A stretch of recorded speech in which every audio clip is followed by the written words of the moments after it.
Hi, my name is Kathleen Kobashi, and I'm one of the urologists here at Houston Methodist Hospital.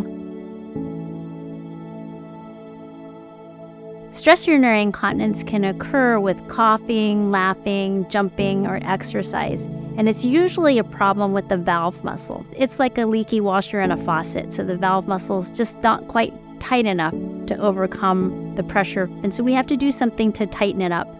About 25% of women over age 20 will experience stress urinary incontinence, so it's sort of equal opportunity all ages, though the prevalence increases with age. There are non-surgical ways that include exercises that we call Kegel exercises, strengthening the core. That builds the pelvic floor and can combat stress urinary incontinence. Pelvic floor muscle exercises can be done with or without the help of a physical therapist. The most common surgical options that we use are, number one, an injection.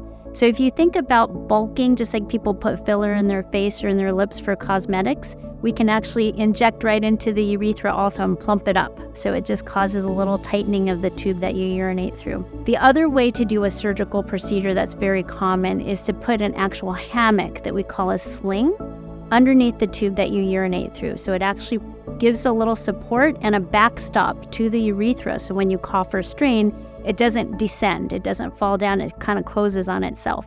The success rate is about 80%, although it subsides with time. So when you get to 5-6 years out, it can get into the 70 percentile range.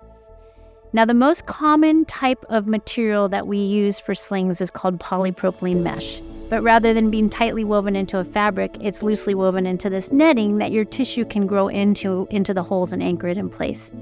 There was some controversy about mesh, more for use as prolapse repair support, but it did not affect slings in the United States. The other option is to use your own tissue. So we can use a piece of tissue from the lower part of your abdomen or from the outer part of your leg. Now that is your own tissue, so it's great, but it's obviously more complicated. The recovery is a little tougher because you get an extra incision for us to harvest the graft. Success rate, again, in the 80% range, so quite good and really a big game changer as far as quality of life is concerned.